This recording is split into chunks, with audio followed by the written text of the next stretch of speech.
All right, thank you. Thank you for being here. This is a subset of the members of the Global Commission for the Stability of Cyberspace, and you're going to hear us make some opening comments from our perspectives of what we think the challenges are, and then we're going to get into sort of a conversation amongst us. And my hope is that you'll be left with a feeling of listening to a conversation of some subject matter experts having a debate.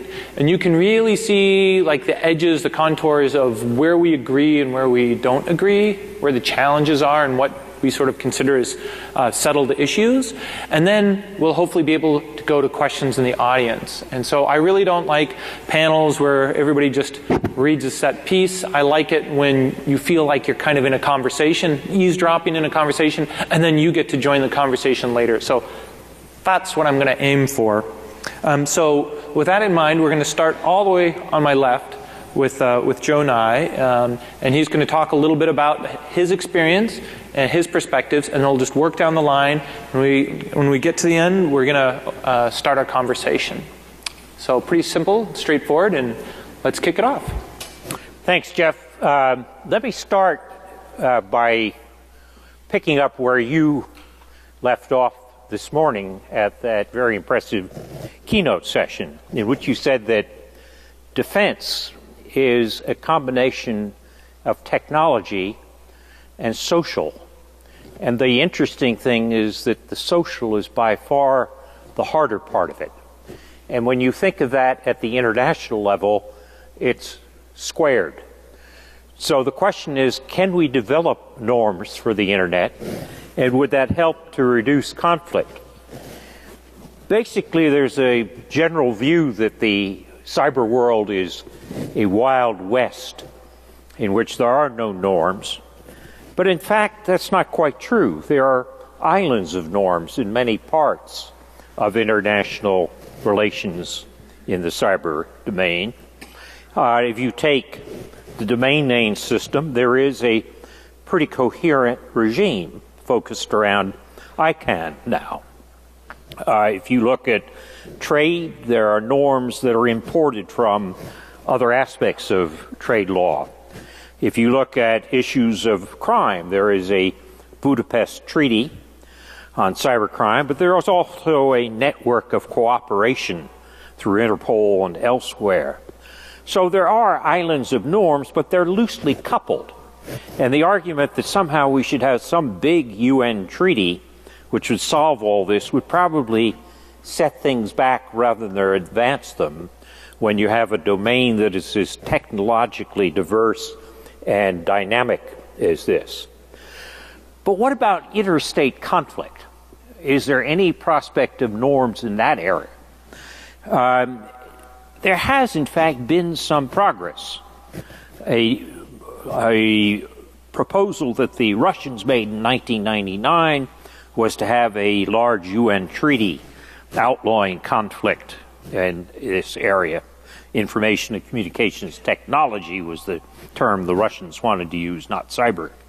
That got nowhere, but states did agree to set up a United Nations group of government experts which tried to develop some rules of the road or norms, informal things, not treaties.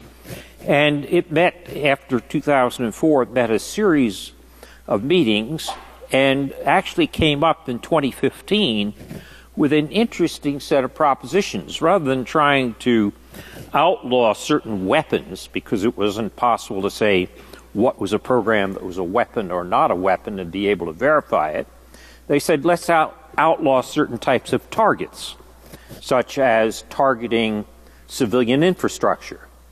And that got a fairly broad approval. It was approved by the group of 20 most important economies in the world. But in 2017, this UNGGE, as it was called, ran into a roadblock. The roadblock, we should ask Marina, since she was a member of the group, but the roadblock, in my view, was largely a function of the sour relations between the United States and Russia. And that set things back. So there's something of a stalemate there, though we don't know how that's going to turn out. But before we become too discouraged, let me point out that when you have a new disruptive technology, it takes states quite some time to develop norms or rules of the roads. Hiroshima was 1945, the Limited Test Ban Treaty was 1963, and the Non-Proliferation Treaty was 1968. So a couple of decades before you have the first real progress in terms of getting rules or agreements. And even without that, you should note that you don't have to have global or universal agreements. You can have some that are global, some that are, if you want, plurilateral or groups of like-minded states, and some that are purely bilateral.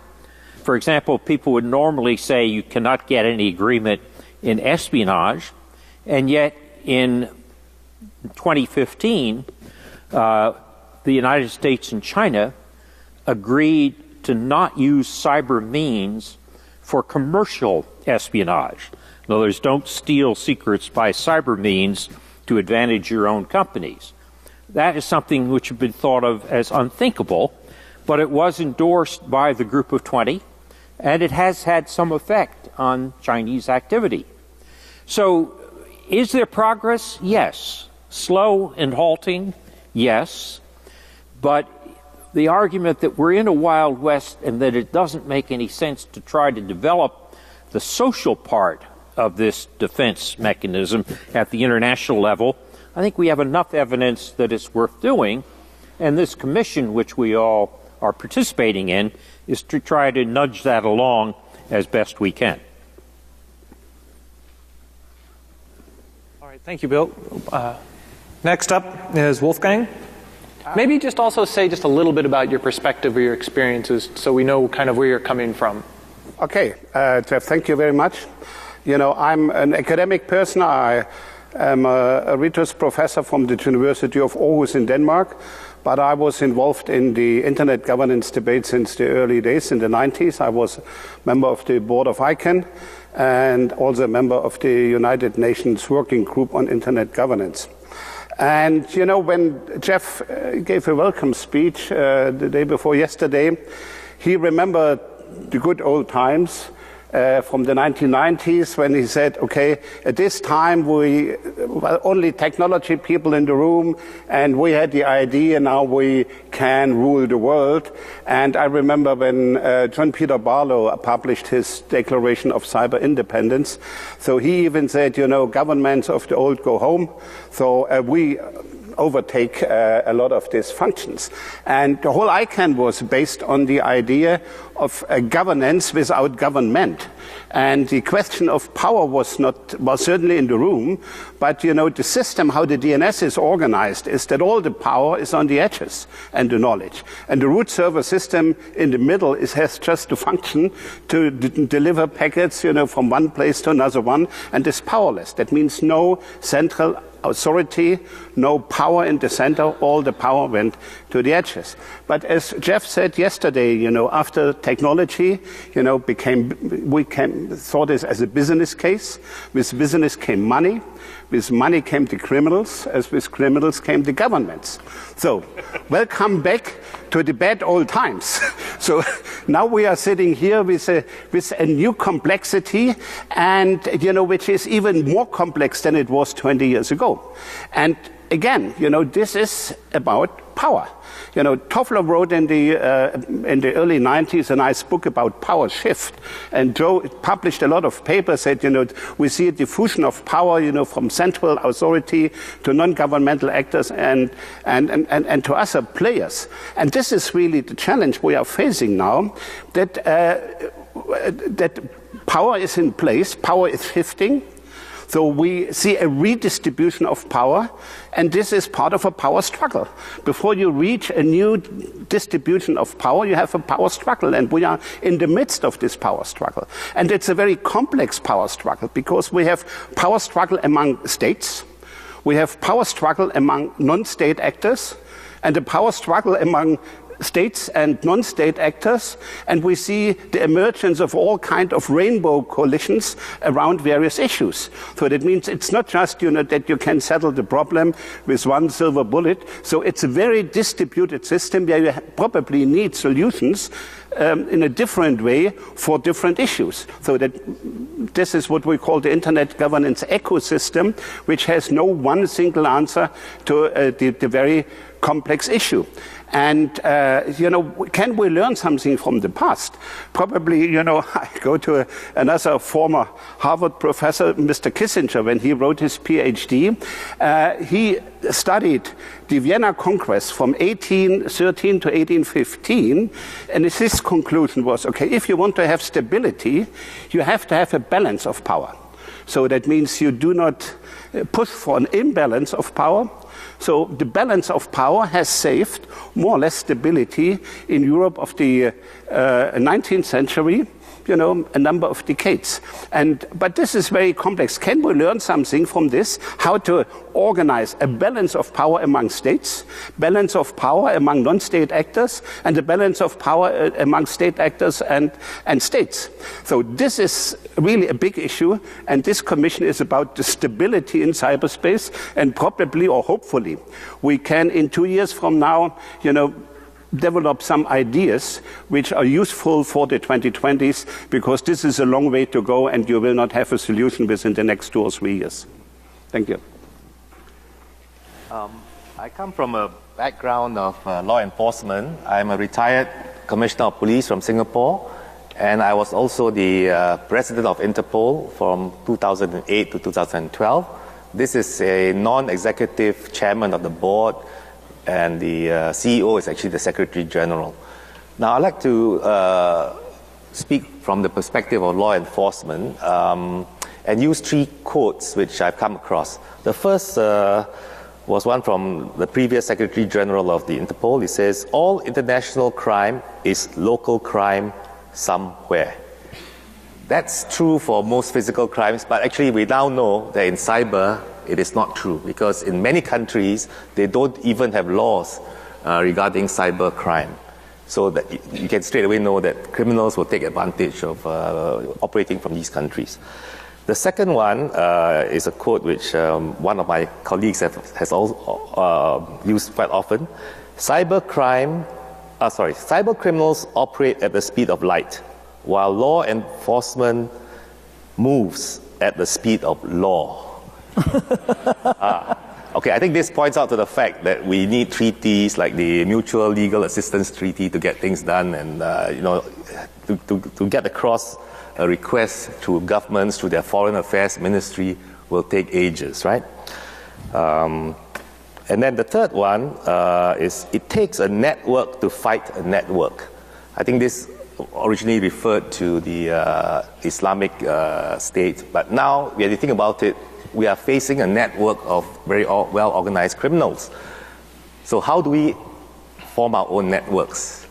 A network of trust. When there's bilateral network cooperation, there's regional cooperation, there's multilateral, and it's quite difficult because in Interpol, we have 190 member states, and they include, Syria, Iran, Russia, China. In fact, the current president of Interpol is Chinese, and the vice presidents are Canadian, Namibian, Russian, and South Korean. Of course, there are members who are Americans. There's an American member, there's a British, and Belgium. So it's quite international. We represent all the continents. So how does this then help our efforts to fight cyber criminals when you have such issues? Who do you bring to your circle of friends? Do you work on a bilateral basis? Do you work only among friends? Or do you include everyone? Now, when I was president of Interpol, I made the point to my government that we are a very small country. We can solve our own crimes within ourselves. In fact, our crime rate is very low, but cybercrime has been increasing. So how do we effectively control crime within our own population? when the attacks come from overseas. So we sold them the idea that we want to set up an Interpol Global Complex for Innovation, where we set up a Cyber Fusion Center. And when it opened in April 2015, immediately there was a great success because Microsoft came to the center and said, we've got this SIMDA botnet, and it's growing by leaps and bounds. At that time, I think it infected 770,000 computers, and they were used to steal bank passwords and also inject malware into Microsoft systems. So Interpol got together, the people, and then using the intelligence, identified that the command and control centers were, surprise, surprise, based in the Netherlands and in the US rather than in China or in Eastern Europe as previous botnets. So the operation took place, and immediately what happened was the people behind it quickly moved to Russia, right?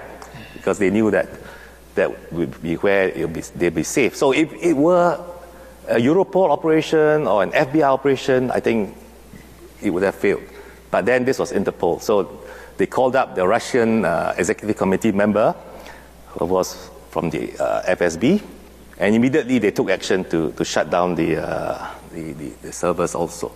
So this was a good example where instead of speed of law, it was probably a speed of a phone call. But I think what's happened is, in terms of prosecution and actually arresting those people, it is not that easy, right? You can shut down a botnet, but they can resurrect it. But how do you go further steps to get them in jail? And that is where a lot of work still needs to be done. And that's where I think the law enforcement agencies and the governments will have to try to get their act together. Thank you.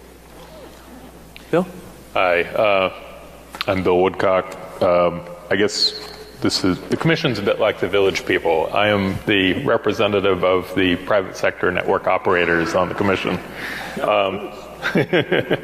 Yeah, so my interest is really in how the internet infrastructure, which is essentially almost entirely private sector owned, operated, financed, and so forth, can withstand the attacks that it's faced with constantly. A lot of what you're hearing from us is about coordination between sectors. So if you look at the coordination within the private sector, we've got NSPSEC, Anti-S, INOC-DBA, a whole lot of different coordination mechanisms that work just fine, that allow private sector to private sector cooperation to deal with crime and mitigation of attacks and so forth. When you look at private sector to law enforcement, it's not perfect, but it's pretty good, and it's getting better all the time.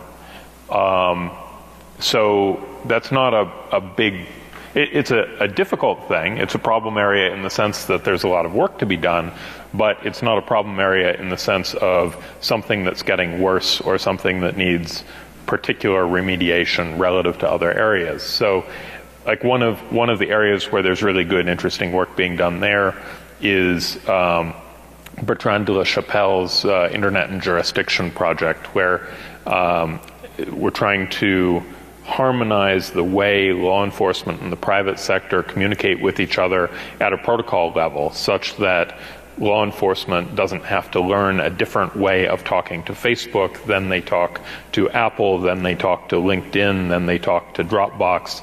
Because right now, you've got this sort of babble of 1,000 languages where every law enforcement agency has to figure out how to coordinate with every different private sector organization. And since it all winds up back in two circuit courts in San Francisco and Seattle, it's not as complicated as it could be if it were all in different jurisdictions, really, but it's still way more complicated than it needs to be. So again, it's an area where 10 years from now we'll look back at how things are done right now and say, gosh, that was complicated, I'm glad we've got it, simplified to the point where we can address the inherent complexity rather than sort of the artificial complexity of the process. Where things really break down, though, is in the coordination between the private sector and the military. And you think, well, what do they have to do with each other? And that's the problem. Right now, there's a feedback loop that's not complete. So in militaries, offensive operations are rewarded and defensive operations are not. If you want a promotion, you go and you attack somebody. And even if you're not 100% successful, it'll look like you were out there doing something and you get a promotion or a little ribbon on your chest or a corner office or something, right? Whereas defense, it looks like you're not doing anything. You're spending more and more money every quarter and there's nothing coming back and nothing's happening. And eventually somebody says, well, why don't we just take that money and use it to beat somebody up? That would be a lot more fun. So that happens. It happens all the time. We've got law enforcement, trying to deal with criminals at the same time that militaries are doing exactly the same things that criminals are. And now, suddenly, everybody's got this additional layer of complexity of, well, was that a criminal act or was that a military act? If it was military, gosh, we just got to let them do it because sovereignty, right? This thing of allowing governments to do things that are clearly defined as crimes because sovereignty makes life really, really difficult for the private sector, right? Because now the private sector has to start understanding attribution in a way that they don't have to if it's all just a crime.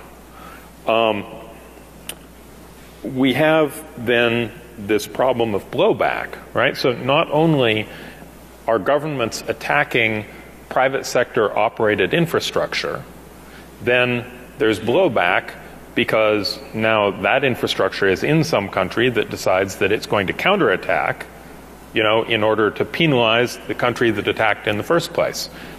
Under military theory, that's pretty good, right? That's how you would do it. Except that what they're counterattacking is not the government, because the government doesn't have significant cyber assets. It's the private sector, because that's where the internet is.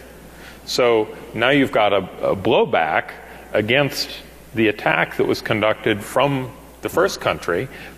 And so there are huge, huge losses to the private sector in that first country as a consequence of the attack that their government is prosecuting.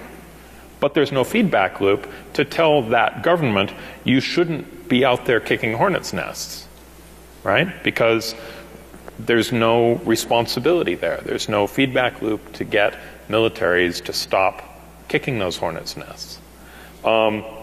Just to give an indication of just how bad a problem this is, my network operations is to do with the DNS and with internet exchange points.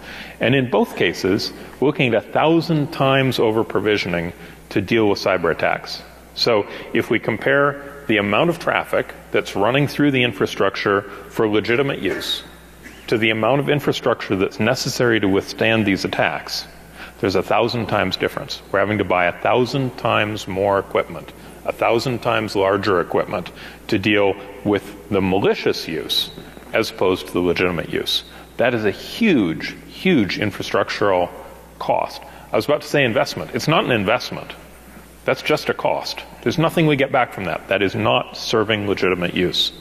So I think where we're trying to go with this as a commission is towards norms that would declare cyber attack against critical infrastructure to be outside the realm of the reasonable, in the same way that kinetic attacks against hospitals and schools are outside the realm of the reasonable.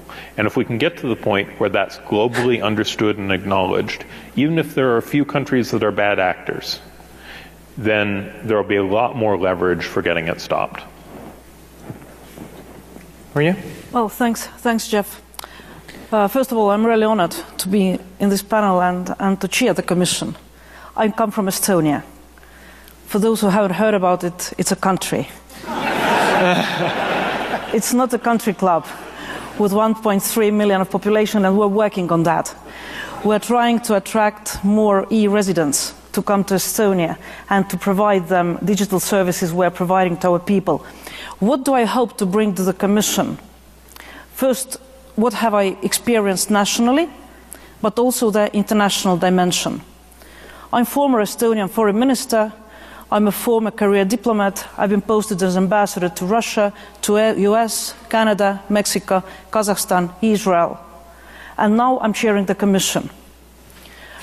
A couple of facts about Estonia so that you won't forget it. Skype was invented by Estonian guys. Estonia is the first country in the world to introduce paperless e-government. Estonia is the first country in the world to introduce internet voting, and we are still doing it, also in November this year. And Estonia is the first country in the world to introduce digital signatures nationwide. With population 1.3 million, we have given more than 250 million digital signatures. Experts say it saves us 5 working days annually, 2% of GDP. Our defense expenditure is 2%, which means defense comes free. Black Hat is celebrating this year its 20th anniversary. Back in Estonia, we kind of celebrated 10 years of the first cyber attack to an independent country being politically motivated. Yes, those were cyber attacks on Estonia. We learned our lessons nationally and internationally. Nationally, the driving force when talking about cybersecurity has to be government. But government can't be efficient if it doesn't cooperate with private sector and other stakeholders, academia, IT experts and others. We were lucky. 2007 IT geeks, the guys whom we can never afford as a government, came to assist the government. Some were local ones, some were foreigners, but they came to assist the Estonian government. And since then, we have the example of public-private partnership, the example of Cyber Defense League. Internationally, 2007, I was Estonian ambassador in Moscow. So during the cyber attacks, I tried to find ways of cooperating. As you can guess, I failed. I couldn't. But we understood that cyber does not have borders. And that's why international cooperation is crucial. International cooperation in different organizations. Some of the international cooperations have been successful ones. I can say the European Organization of Security and Cooperation with confidence-building measures, NATO with defense, even EU with digital market, although it's far, far from being perfect. And some have failed. Joe mentioned one, is the United Nations. Yes, UN failed a month ago to have an agreement between different countries on stability and security of cyberspace, more precisely on international law. Cyberspace is not a jungle. International law applies. We agreed that already in 2013. The question today is how international law applies. And these are the questions that we hope to address in the Commission. Cybersecurity has become not only a new challenge, but part of security. If we talk about security, we are talking more and more about cybersecurity. The more ambiguous zones there are, the more there are possibilities for misunderstanding each other, for provocations. The more grey zones we have in application of international law, the more there are attempts to touch the boundaries, like we're seeing with interference into national elections or cutting off power grids, events that are happening around us on a daily basis. I'm a lawyer. I believe in international law, but also I believe in norms. Not legally binding norms, but norms of responsible state behavior. Today, globally, we don't have any forums to discuss it with multi-stakeholders. The forums I mentioned are for states and governments. But this Commission is unique.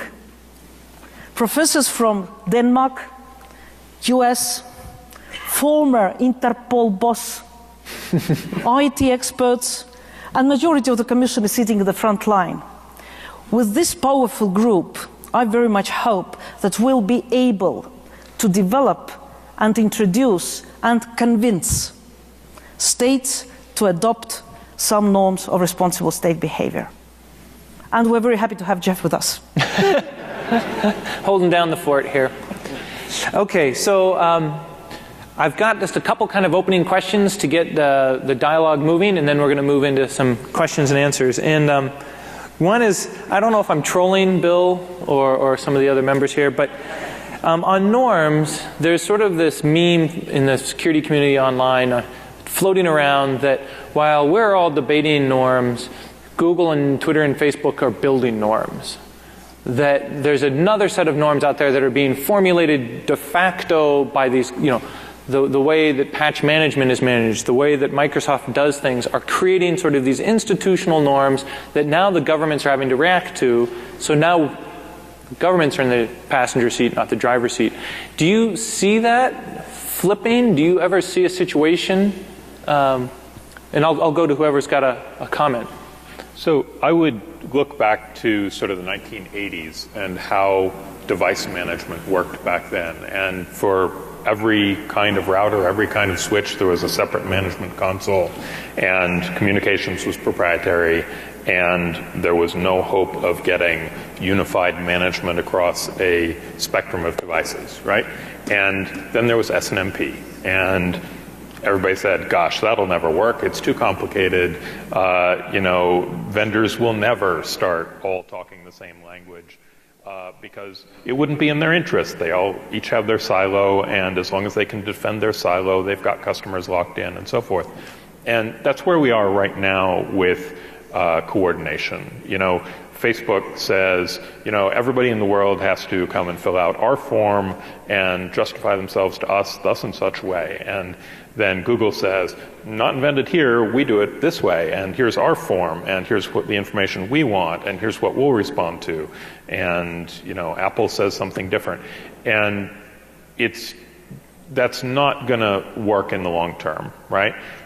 The big, huge market-dominant companies saying, our way is the only way, and we have so many customers that we can just dictate to the world, is not going to persist. And I think we have lots and lots of examples in history of increased communications, increased sort of globalization, leading towards a harmonized, uniform way that everyone expects to do things globally over time.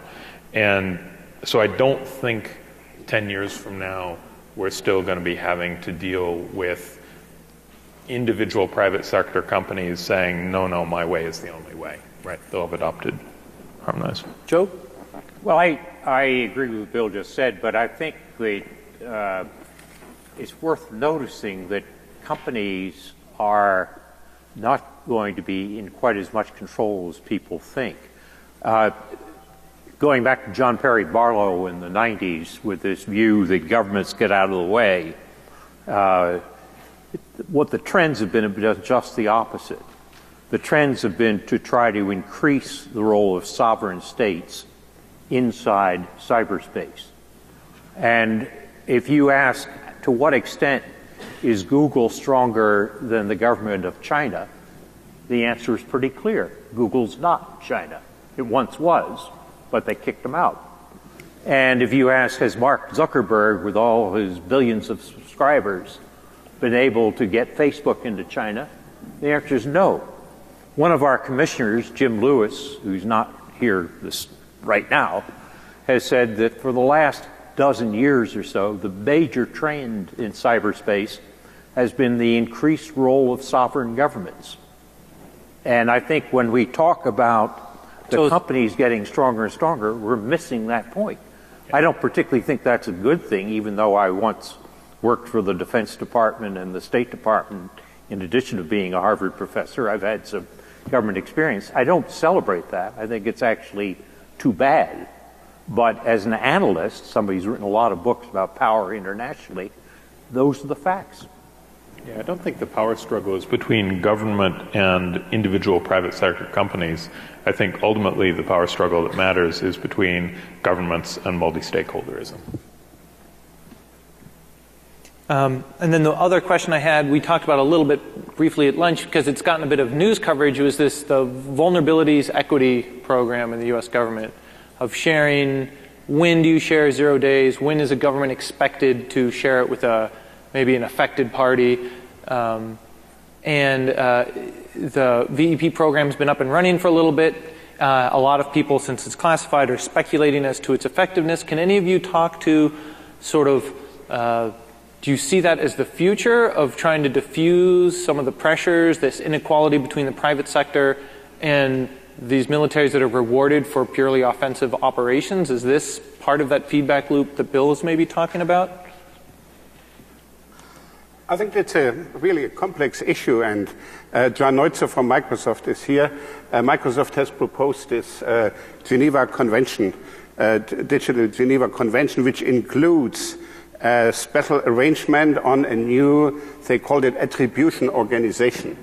And so this gets, on the one hand, it's a very reasonable proposal if you see all the attacks, and so that you would be good to have a neutral, impartial organization like the IAEA in Vienna, which looks into the scene and says, you know, where something comes from, and so that you have more data.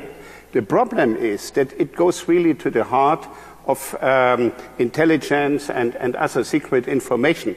Just 2 weeks ago, there was a conference, the Cyber Security Week in Israel, and there was a good debate between Microsoft and Chris Painter, who has now its last days in the State Department.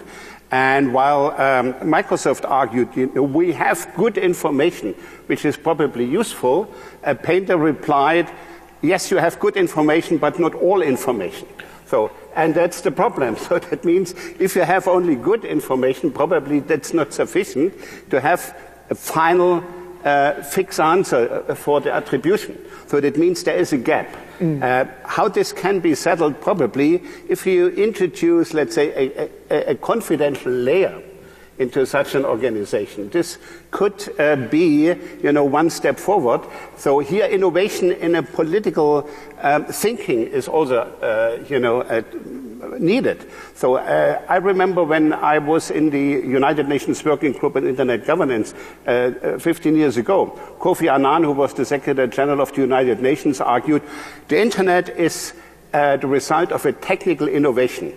But in policy, we do not have innovation. We deal with new issues, with instruments from the old times. So we need more political innovation. And insofar, you know, with all the doubts I have with the Microsoft proposal, I think this challenges us to think about innovative, about future political frameworks, mechanisms, which has to be based, and I think this is also very important, on the multi-stakeholder approach. That means it cannot be done by governments alone.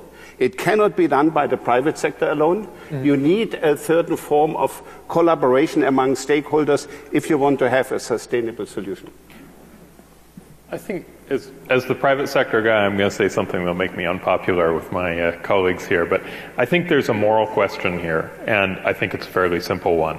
I think that military and intelligence folks will often use the rationale. We have secrets. And if you knew what we knew, you would make the same hard decisions that we have to make, and you would come off looking like a bad guy too. You would have to kill people, you would have to steal things, so forth, right? You would have to do things that are on their face morally unpalatable. But they can't justify that using publicly available information. Only using secrets, which you're not entitled to, therefore you cannot judge them. And I think that is just morally bankrupt. I don't think that's a valid argument. I think that we live in a world where public information is the only information that matters in the long run. And if you do something, if you attack someone, if you hoard 0 days, whatever, that is not in the public interest, coming back and saying, well, if only I could tell you my secrets that allow me to feel good about the thing that I'm doing, even though it's obviously morally unpalatable, it's a worthless argument from my point of view. Marina? Just to very briefly elaborate on what Wolfgang said. Personally, I'm very skeptical about any new conventions, any new institutions. Having been in foreign policy now for more than 20 years, very often it's a possibility to postpone fulfilling of what we have today. We have international law. Let's look into that. If we find something missing, then at some point we might come to the new law. New international organization. Can you imagine any state giving up state sovereignty on attribution to an international organization? I don't think so. At least my government is not. Because at the moment, yes, I agree that there has to be close cooperation. As I said, private sector, academia, expert, it has to be there. But giving attribution, such a sensitive question, not only technically, but also legally and politically, to somebody else, I doubt very much about it. Okay, we want to go to some questions, so if anybody has them, we have 2 microphones set up over here. 3 microphones, I'm sorry. First come, first serve, and this gentleman is the winner. Great. You're from Estonia, and so... Oh, wait, just say your name and where you're from. John Haas from Embry-Riddle University in Prescott, Arizona, just a neighbor. And the Estonia has now Talon version 2.0, which is a group of rules, essentially, and based on Talon 1. And I'd be curious to have everyone's comment on that document, because it is something that's been worked on for a while, and we're even in a second version. Why can't we start with something like that and then improve it? Jeff, may I start? Yes, please. Just for those who don't know, Tallinn Manual is a compilation of international law, application of international law, written by 19 experts of international law. So it has nothing to do with the official positions of NATO, although it was done under the umbrella of NATO Center of Excellence, and it does not include national positions of government. 19 lawyers have proposed how to apply international law. 600 pages. I'm a lawyer. Very difficult to read. But I agree that now we need the next step. What the next step should be? Next step should be 200 pages. Yeah. Legal advisors advising governments, MFAs, ministries of justice, ministries of defense should look into that and start applying. We can't apply, even if we want. Only governments can apply international law. So now it's up to governments. So if there are legal advisors in the group, I encourage everybody to buy it, to look into that, and to say what you like and what you don't. Sir? I think you had a comment. Oh, I'm sorry. Just a quick footnote, Jeff, which is Talon Manual is a huge, important step forward, but the Russians and the Chinese don't accept it. And if we're talking about international law that's going to be applicable, it's got to get beyond just the like-minded. So if you consider a zero... Oh, wait, just introduce yourself a little sorry, bit. Bill Kogis. I work for Strat Solutions, a small business consulting company in Maryland. So if you look at a 0 day as basically a cyber weapon, because that's sort of how it's being treated right now, right? Or countries or nation states or companies or organizations create them, they hoard them, they use them, right? So I think what we're trying to say when you want to companies or nation states to disclose them is to disarm themselves. Do you think it's realistic that the U.S., for instance, will want to disarm itself in a time when China or Russia or whoever is probably not going to go that way, right? We can do sanctions with kinetic weapons, right? But you might say it doesn't really seem to make a difference. So do you think it's realistic in the future to really expect nation states to do that with 0 days? Okay, who wants to take that? I'm looking at you, Joe. Well, let's think for a second about, would you really want to live in a world in which you had no ability to deter Russians and Chinese who have used cyber weapons against Estonia, against Georgia, against Ukraine, and who have a reputation for having penetrated the American grid? Do you want NSA to have zero days? Probably not. And that's why I think Bill's comment earlier that the people who defend that are morally bankrupt, they don't see it that way. If you go back to what Alex Stamos talked about this morning of trying to understand the mentality of those who are seeing defense in a slightly different way, I don't think they are morally bankrupt. I do think hiding behind secrecy about how much they have to keep or hoard is a different question, and we ought to think of better procedures for reducing that.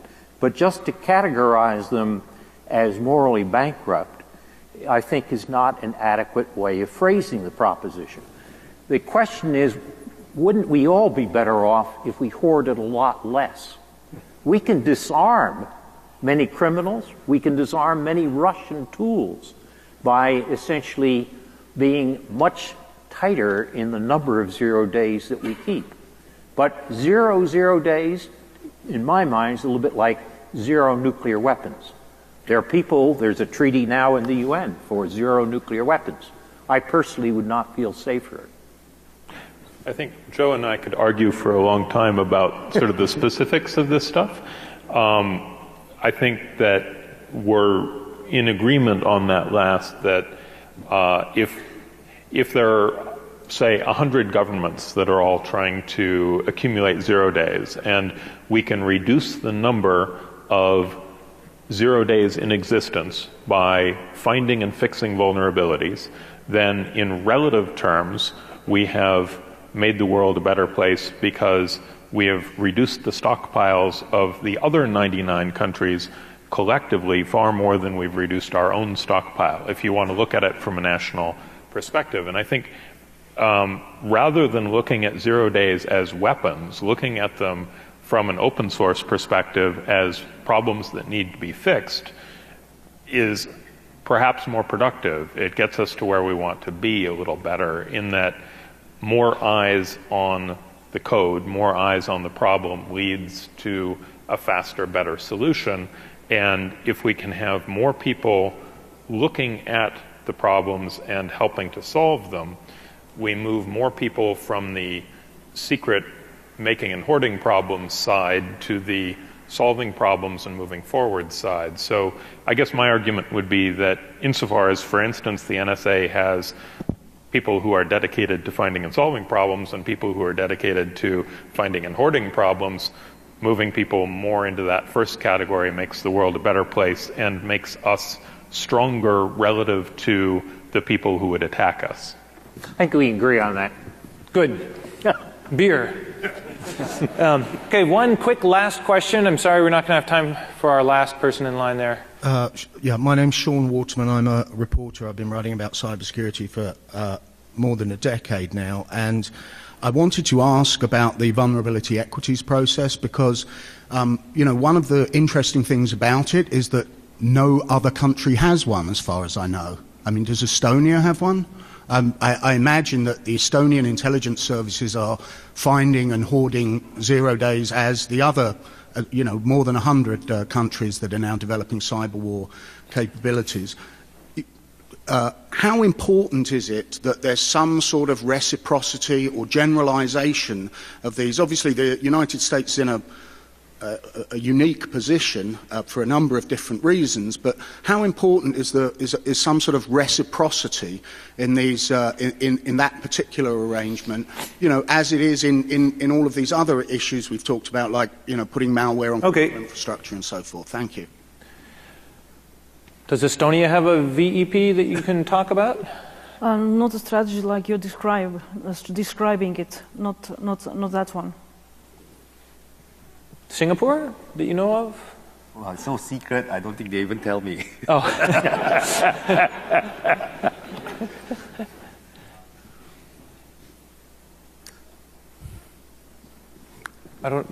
Yeah, probably, when Joe mentioned that Hiroshima was in 1945 and it took 18 years to the Test Ban Treaty and another 5 years to the Non-Proliferation Treaty and another 5 years to the first Strategic Arms Limitation Talks, which was a bilateral agreement, and another 5 years until in Vladivostok, both sides opened their photos and said, we know what you know and we know what you know. So that means this created a certain balance which was the basis for further reductions. So, and I think this is what I mentioned with the, if we are in a zero-sum game, then it's difficult to reach an agreement. If we are in a win-win situation, or where we try to identify mutual interests, then we can, even if we have different opinions or, states hate each other, we can define a certain layer where we have common interests. I think it's an interest of all sides to protect hospitals against cyber attacks. So that means we can single out this layer. The agreement between China and the US, which was mentioned, no cyber espionage. So that means if you define the whole system into layers and you try to find some solutions for the different layers, you have still a big body where you have no agreement. But, you have probably not 100%, but 80% is better than 60%, and even 60% is better than 40%. And 0% is really bad. All right, well, with that, I'm going to close the session. I want to warmly thank everybody, all the panelists here. And like we mentioned earlier, in the front row here, we have a lot of the GCSC commissioners will be around. And we're holding a session thanks to Black Hat. We'll be here all day tomorrow holding a meeting. And just come up, talk to us. Love to talk to you about what we're doing. Thank you so much for paying attention and coming on out.